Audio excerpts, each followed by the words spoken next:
So, hello everyone. I'm happy to see you here in Lisbon at the UK. And almost a year ago, I joined the French company. It was the same weather as yesterday in Lisbon. And suddenly, about around 2 months, I received a strange message from Slack. I'm not sure I understand, Aleksandr, but are you called Sasha too? And I answered, yes, my short name is Aleksandr. And he said, now I understand the position of Sasha in the organization. It's clear now. So imagine, for my colleague, there were two persons. The first one was Sasha, who was always present at the physical meetings and discussing different stuff. And the second was Aleksandr, who messaged different emails and sent messages in Slack. So this extremely small thing affected the information flow between us and led to a little misunderstanding. As you may say, it depends on the person, but lately I discovered that a lot of my colleagues tried to reach me by typing Sasha in the search bar of Workplace, Slack, and Gmail, and they felt the information didn't reach the target. So that's why I started to present myself in all my names. So hi once again, my name is Aleksandr or Alex Regner, but you can call me Sasha. I'm digital leader of Adele Marketplace and Offer, and with 5 teams and around 40 people, we build the largest DIY marketplace in Europe, known by the brands Leroy Merlin or Leroy Merlin and Bricoman. We have teams in Italy, in France, and operational teams all over Europe. And the environment is slightly multicultural. I started my career as a software engineer and passed all stages from team lead to the head of. And at each stage, I was onboarded and onboard developers and managers. So if you just received an offer from a multicultural company or you onboard hire, this talk will be useful for you, so you can look for the onboarding process from a different perspective of view and maybe even change it. So let's start from the script. What is the definition of the onboarding? According to Merriam-Webster Dictionary, it's the actual process of orienting and training a new employee, which means that we need to direct newcomers towards the interests of particular group and train in need to teach so as to make fit, qualified, or proficient. And during this stage, the newcomer passes 5 stages: the denial, anger, bargaining, depression, and acceptance of the offer. Of course, it's just a bad joke. Only 3 stages exist. The first one is adaptation and integration. It lasts from 1 to 3 months, and it's the most stressful period for a newcomer. The second, when he starts to create additional value for the customer and for the enterprise. And finally, he starts to master the role.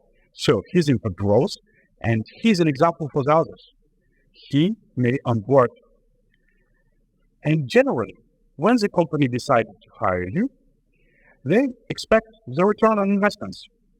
So they invested in the sourcing, the interviewers spend their time, and of course, they will train and teach you for the first several months. And at some point, the employee reaches the self-sufficiency, where the cost of employment is equal to the value that was delivered by the newcomer. And in that case, our stages relay on the graph something like that. And the goal for the adaptation and integration is to reduce time reaching the self-sufficiency point.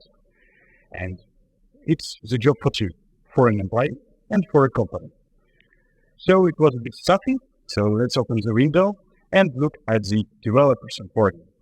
He joins the company. He has a team manager, some product, some digital product or service. What could be his self-sufficiency point? Of course, it can be 100 meetings down, or the developer gives the right estimation, which is a fairy tale.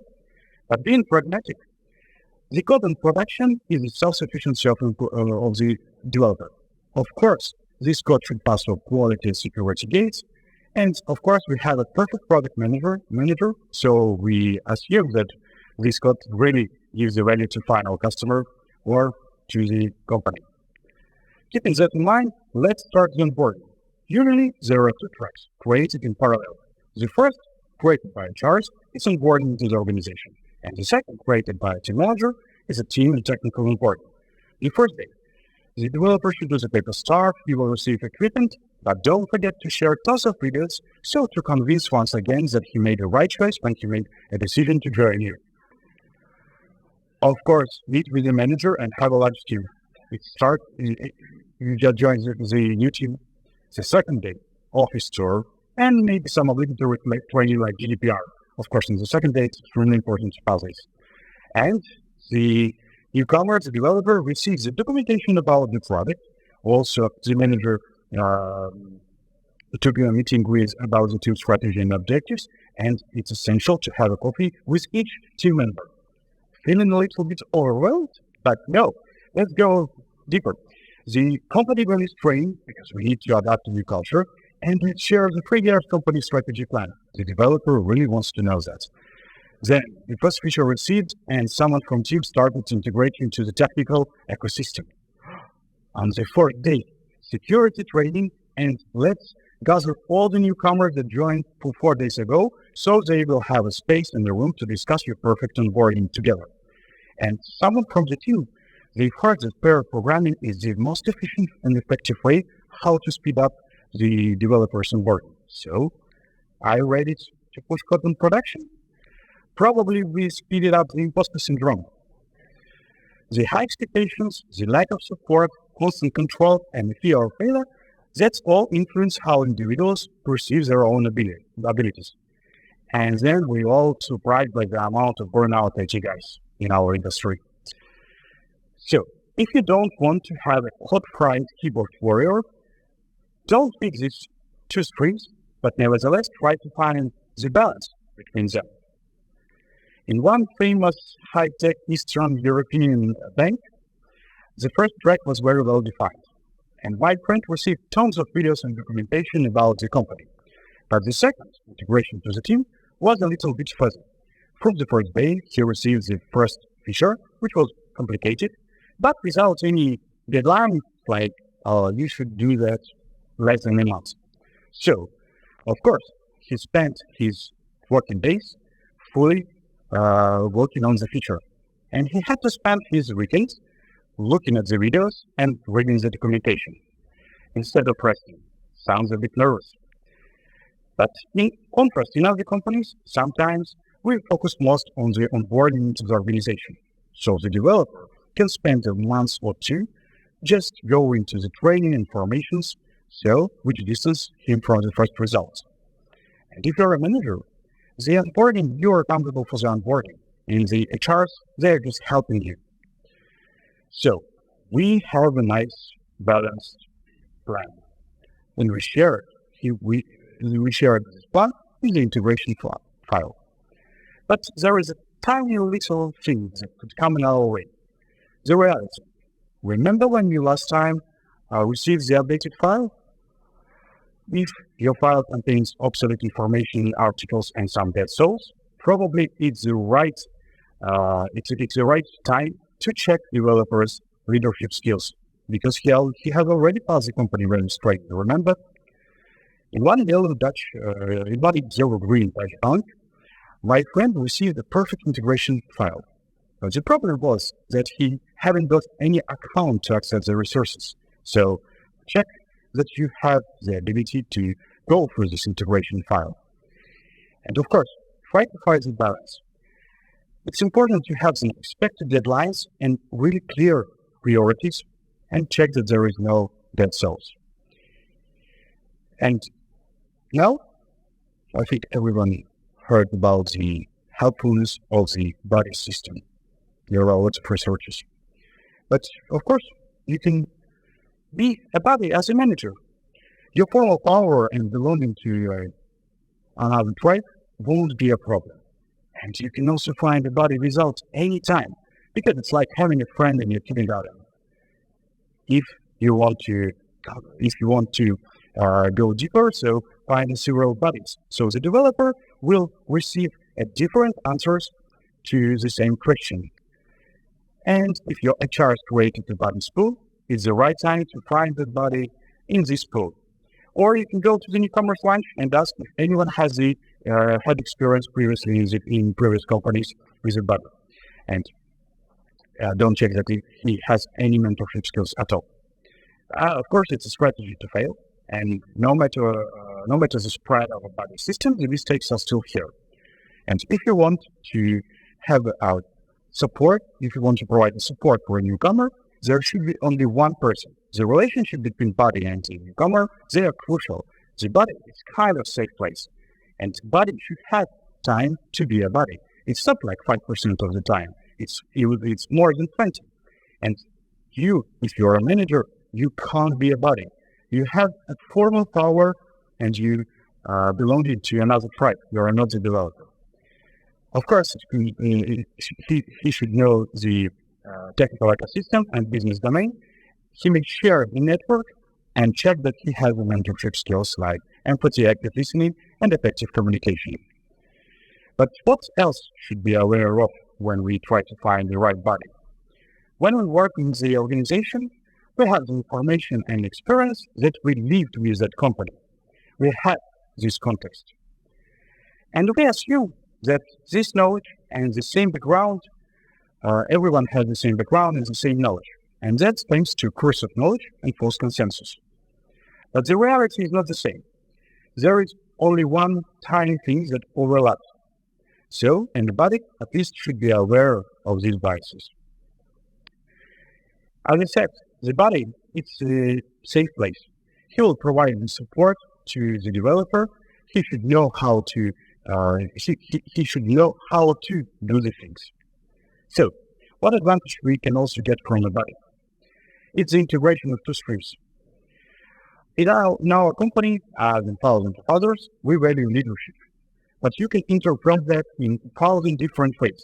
And the body is a person who can connect the value, this buzzword, with a real meaning. He can share the expected behavior.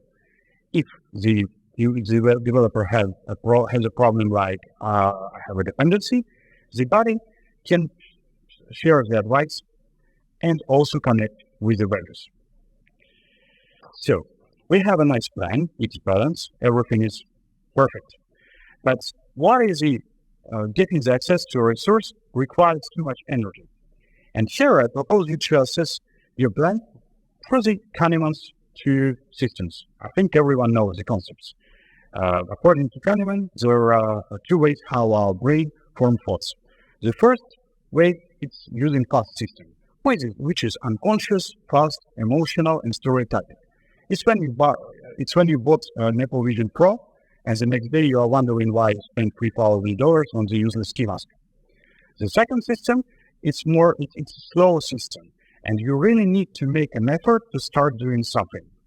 So, if getting the account or getting the resource requires the work of the slow system, most probably he will spend all his energy fighting with bureaucracy instead of delivering the value and speeding up the self-sufficiency point. And there is something that we miss.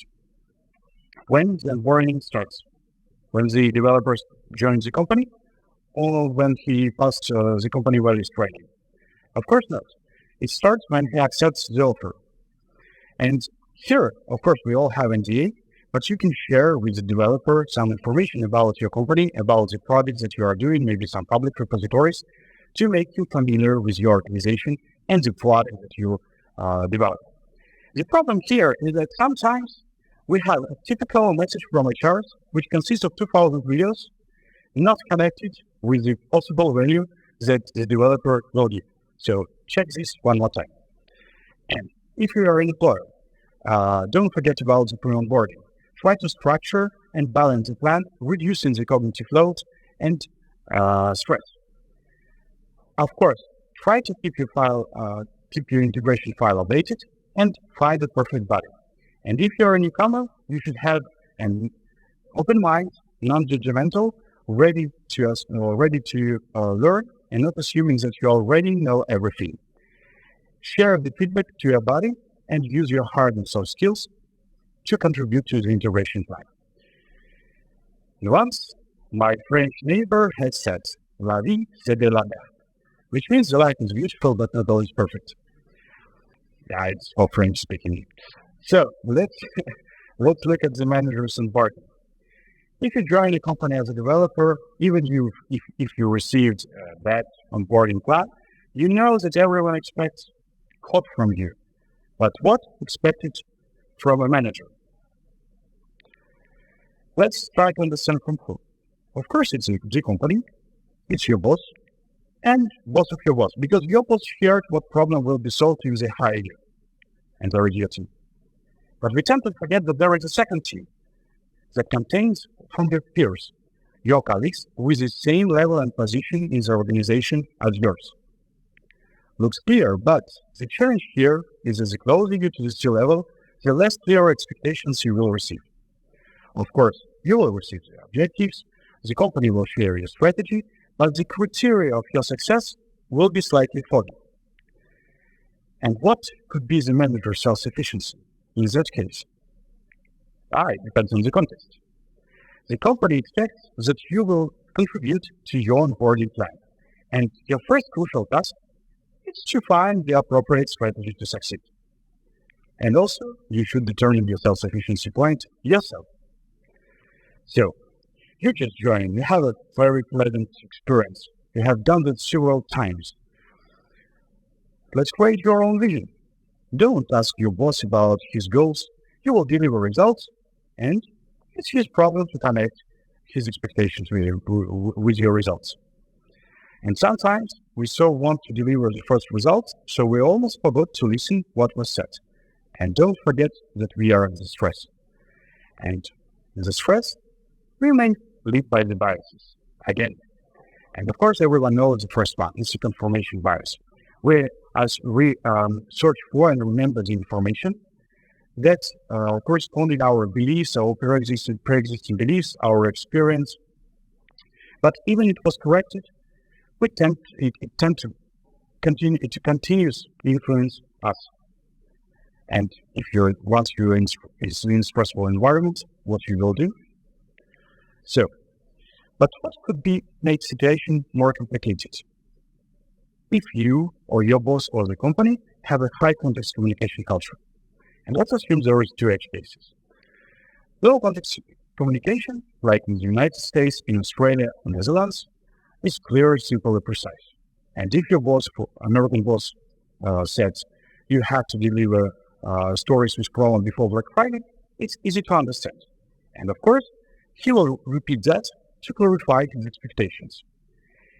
And that connected with the short, only 100 of years history, openness to immigration, and the mix of cultures. If you want to reach the expected result, to receive the expected result, you need to be maximally explicit in your message. Comparing to the cultures with high context communication, like in Japan, Korea, and Indonesia, this communication is layered, nuanced, and sophisticated. And you really need to read between the lines. But the problem here is that these guys know each other a long time. They have a shared context. The key here is not the exact position, or the exact country's position on the scale, but more the relativity. And if you want to check this, just ask your team and look how every team member will respond to this question. Will you release the feature on time? So, as I said, the problem is when you came from a country with a high context to a country with a high context. Because your shared past, your experience, your culture, they are not the same. And you will read between the lines, not what was said, unfortunately. And remember the confirmation bias. Your interpretation will be based on your previous experience, on your pre-existing beliefs. So, for example, in our marketplace, as I said, in operational teams of marketplace, we have a low context processes. And that's helped us to launch the marketplace in 6 months because of these low context processes. We have a lot of that from Amazon, and they proposed to have the front pagers, all the documents, all are written. So, yeah. But remember the integration file that we have with the developer. It's kind of the same. As a managers, we can do the same. We can fix the status quo, we can fix our expectations. And for that, you should answer to the 6 questions. What are the manager's goals? You can ask him directly. Of course, he may not share with you the exact phrases, but later you can use that to connect with the expectations. What is the current business state of the company? What are the weaknesses and strengths that link to this? And the third one, which is important, is what does boss expect from you, firstly and secondly? And one guy wrote, the professionals are expected to say no. And it's the right point to share your feedback with your boss if the expectations are relatively high or you can't guarantee to reach them. So first, what is the preferred communication style? How you can understand that there is a crisis, or how you need to communicate if there is a crisis to your boss. Should you call him, or just send a funny GIF with a fire in Telegram or WhatsApp? What are the sources that are available to you, except of your team? If you have some data problem and you need data scientist, data analyst, who can help you with that for a week correction? And this last but not the least, what topics need your attention and who can share the details? Writing down the document, sharing with your boss with a request to confirm and comment, probably you will find some misunderstandings that were during the conversation. And of course, it's kind of the agreement with you and your boss about what's expected from both of you, but in a more partnership style. Remember we spoke about the absence of the body. For the developer, it integrates us to the most technical ecosystem and some social ecosystem. And the higher you get, it's harder to find the body with the time. But remember the second team that I mentioned, your colleagues at the same level and the same position of your organization. And you can find the body between them. Of course, maybe don't call it a body. You should find your business soulmate, your partner, and you will meet them after. And comparing to the developer, of course, that body will share the huge network, but also he knows what are the red lines in the company. He knows how decisions are made.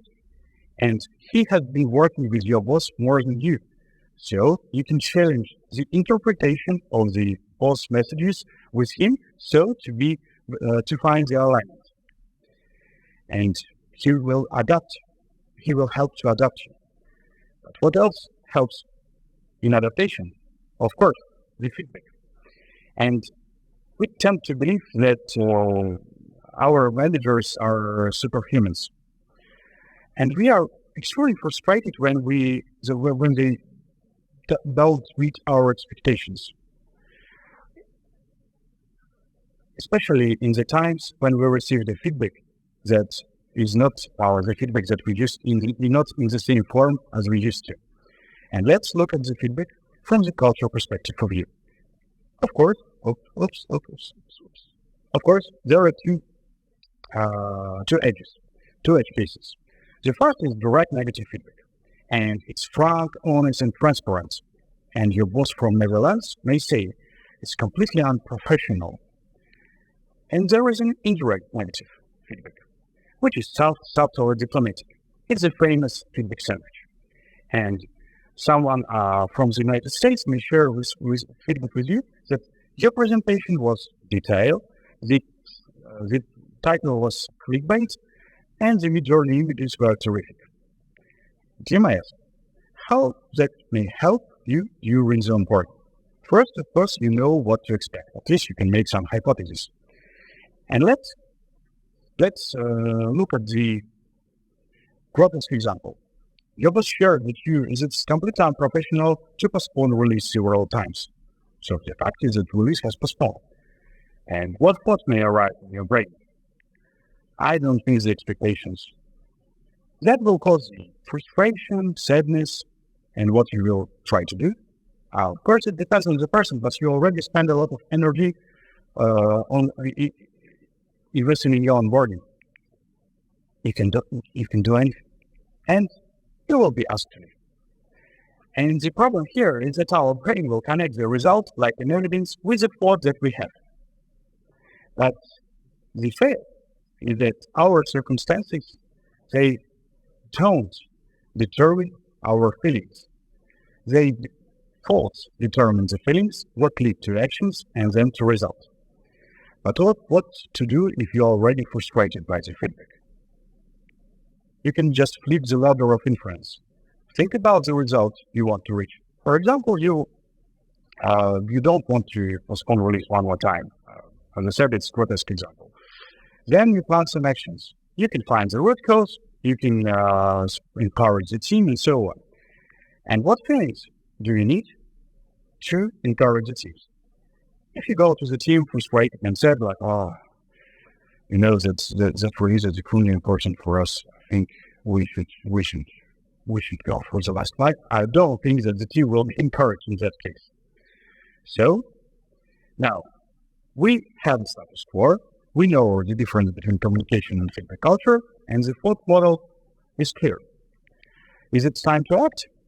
And of course, you can act immediately with the inputs from your boss, knowing that inner source is already implemented across the company and every team is agile. But the fail here is that there is always a gap between the boss opinion and boss picture and what's happening in the team. So it's time to understand what is the current state of the organization. It's to identify what quick wins you may do. First, it's a startup. If you join a startup, what's expected from you as the manager? So probably you will create a launch teams. The environment will be highly motivated. You will have no limits to your imagination, but limited resources. And comparing to the credit, when you will have a discouraged teams, accepting that there is need to change, and you will have to make tough decisions on what and who you should get. If you join a permanent success, you will be in the shadow of your previous manager with a high-performing, stable team and with searching for the growth. And the last one I love is mostly the transformation. It's when the company decides to create additional layers between you and the final customer, so to be more efficient and effective. That's the joke. Of course, when the current organization structure can't produce more. Of course, it's kind of life cycle, and during your experience in the company, you can pass all the stages. But it's important to identify the next actions that suits it's a part of your strategy to success. The next important thing is the culture. And a lot of managers receive as general expectations about we want predicted delivery and performance. What was your first thoughts? It's like Jira, time to market, maybe let's implement safe. And no one implemented safe. It was a joke. I can't say that. Okay. But we tend to forget about the culture. And according to different researches, we may say that generated culture impacts both the delivery, the transparency, and the performance. In this culture, there is a high cooperation, there is failure leads every time to improvements, and there is always room for the experimentation. I think everyone wants to work in that company, but there is a pathological one. It's also the culture, but it's more oriented on the personal needs. It's a power-oriented culture. In that culture, if you deliver a bad message, probably you will be shot. And there is one more, a bureaucratic culture. It's a rule-oriented culture with a focus on departmental turf. Why you need this knowledge? You need to identify how to play in your current organization that you joined. If you work in the company with a generated culture, you may expect that for your quick wins, everyone, your colleagues will be helpful. They will cooperate with you. But if you join a company with a pathological culture, unfortunately, they will have a smile on their face, play some political games, and your boss has informed that you crossed the line. So, Of course, the culture is a perception. There is no way instead of survey to identify it. So just grade these sentences from 1 to 7 to understand what is the current organization, what is the current organizational culture. And let's go to the team maturity. Remember I said that there is a gap between what was said and the current reality? So it's important to go to the teams and understand how they really do the exercises. What do agile, DevSecOps, and as a buzzword means to the team. So what's important here is that you can find a lot of maturity models on the web, and you can use as you want. But the key, as for me, is visualization. I'm not a life coach, but this life balance diagram is very helpful because sometimes we have a really good technical teams, but without a result because their social maturity isn't enough to deliver, and vice versa. We have a good results, but unfortunately, the tech quality is so poor, so we can't scale and we can't go forward with our product. It's helpful to check if the company already has some maturity model. And if you have your own, try to map. For example, in Adele, we have a global ready framework. It's kind of the low context processes that we mentioned before. And if you want to deploy your products more than one business unit, for example, not just in France, but in Italy, in Portugal, in Spain, in South Africa, you need to reach the green, the third level, at least. And it represents the quality of your technical quality of your product. And it looks very simple. You just have some requirements and you have a question with a yes/no answer. So now you have everything to plan and implement your quick actions. But wait. Again, don't hesitate to reach with your boss and discuss it and fix that plan. Probably he may share some feedback, but it's also your first result. The results of audit, it's the authorization point that your boss can authorize.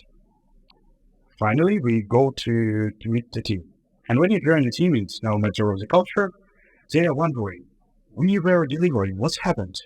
Why no one from us wasn't promoted to the new position?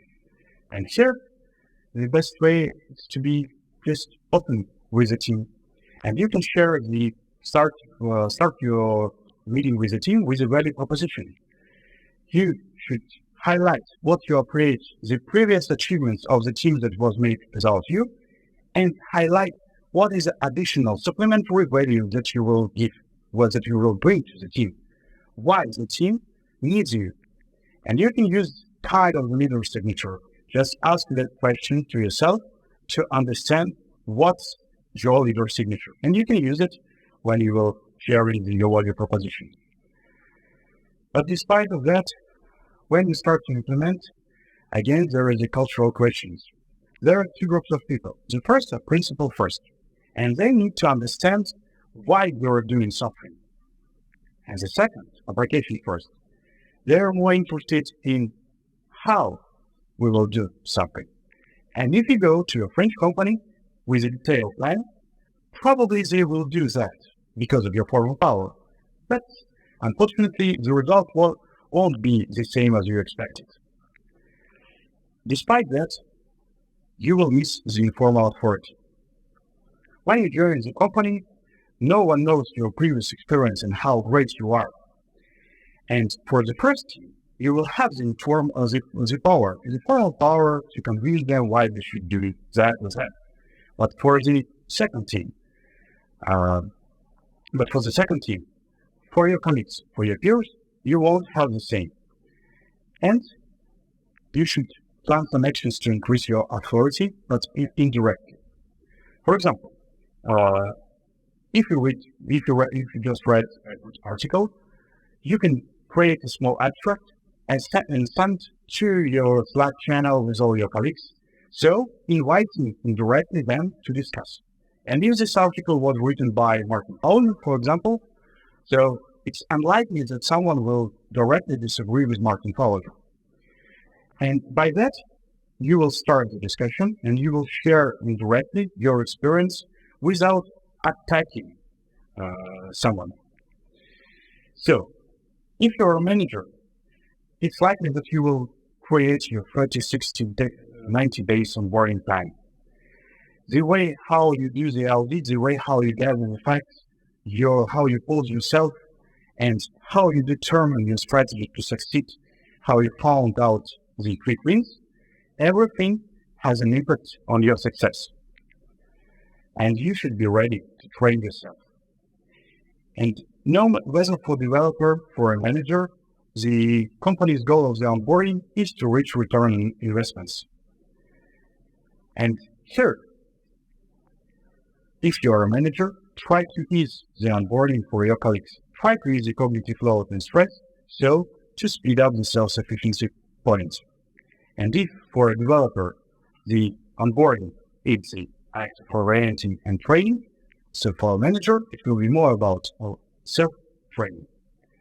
So thank you. If you want to get some sources, you can scan and write me, hey Sasha, I want the stuff from APK on LinkedIn.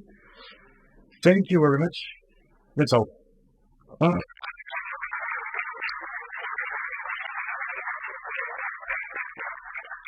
Great. Sasha, thank you very much. Guys, questions?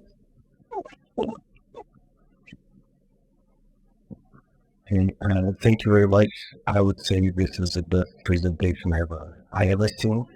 You can thank AI because it's for mid-journey.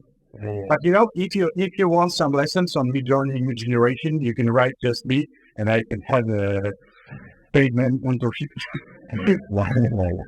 I'm curious, what should be the size of materials, or maybe I don't know how to define the optimal size of onboarding. Should it be in materials or in hours or whatever, to not overwhelm the new upcomer, and at the same time to provide the necessary information? How to make it clear and simple? Now, first, I think the answer is very simple. So I feel like I'm the Tony Robbins right now, but it's a common sense. So the second is, when I did small research in different companies, the problem is not really in the amount of materials. The problem is that no one understands what is the priority. Can I watch this video about your leadership? Should I watch it today, or I can postpone it after the technical integration? So find the best way for the experimentation, I think. If you have a list of 2,000 readers that was created by Charles, probably the 99% of that won't help anyhow to the developer. Just, okay, I saw that you have a nice office, or you have a platform for education, but if the guy will work on some back office solution, he doesn't care about that. But there's tons of information. So the newcomer, usually he reads from Firehouse when he just joined. So the answer is common sense. If you think that it's valuable, then you can ask a feedback, and then just have a clear priorities. And as I said, if there is 2 or 3 tracks, if you're a manager, try to visualize what is the big picture of that. So there is no interconnection or no 2-1 priorities, critical issues, something like that. Hi, thank you for the opening. Indeed, dive deeper than just onboarding. And I'd say that actually it's a good idea to ask some related questions during the interviews when you are going to apply to some company. My question is also kind of related regarding pre-onboarding. You've mentioned that it's a good practice, but at the same time, there is an ethical question that the person isn't hired yet. They have accepted the offer, but they don't work yet in your company, and you are already trying to give them some information related to their new job, so they would have to spend some time on that, but wouldn't be paid for that. Yeah, sure, but you don't push. So it's not about pushing.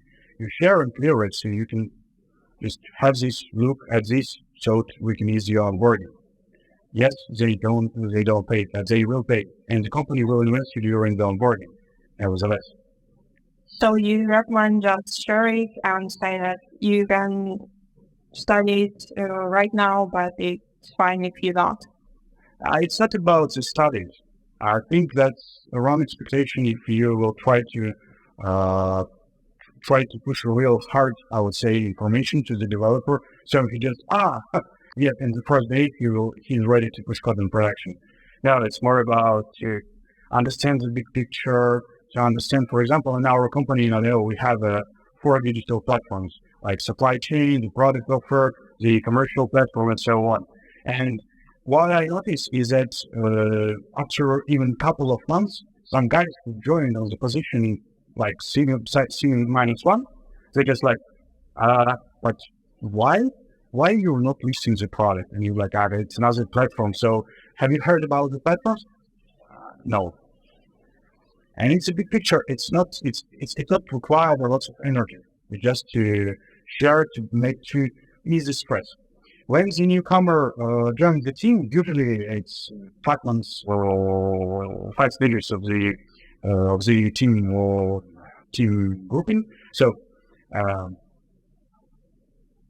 it will always be a stormy phase because the newcomer comes, he will do some work that has already spread across the hours, and he will have a lot of stress. If this information, even big picture information, will help to understand how the things are going, it's okay. If you will say, okay, you should pay me or I will read this on the first day, it's again your manager's decision to replan the onboarding. You will know that on the first day, he will like a white paper. Yeah, just to say, that all models are wrong, but some of them are useful.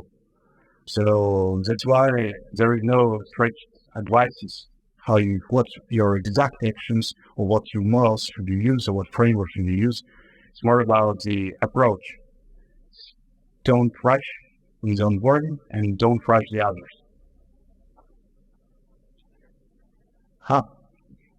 Thank you very much for your speech. It was really interesting. So, here your topic. So I have the question about what is your attitude, what's your company's attitude, and what is maybe you think the healthiest way to build the attitude to making mistakes during your onboarding. I mean, the big ones during the probation periods or after it. So, for example, if a new candidate that just came to work drops the whole production database, so do you think should he get like a number, you can measure the amounts of the mistakes he can make before you decide to work with him after? Because some people are really afraid to make mistakes also. So hope you understand me. Yeah. As I said, it's frankly speaking depending on how clear was your expectations and amount of mistakes were. It's kind of the expectations that you will then share with the guy. And the more clear your expectations, the less questions will appear from the guy. He will understood the rules of play. Your question, I will go deeper a little bit because if I fail one time, it's okay. If I fail the second time with a different topic, it's okay. If I fail 2 or 3 times, usually 3 times, on the same topic, when I receive the feedback, for example, if I am a low performer, if no one said to me directly that I am a lower performer and didn't give any feedback, I don't know about that. I have my own interpretation because I have some thoughts in my brain. In this life, there is no answer like how many mistakes the newcomer should make. In ideal company for me, we should fail every hour, no matter with the product management or the project manager, with the people management or with the strategy, because we learn after. And it's the same. If we use a newcomer, don't want to learn, and that's the real reason why we can't proceed working together. Okay. Thank you, Aleksandr. I hope you have more questions and you can reach him at the expert zone. So now we're out of time. Thank you again. Well, thank you.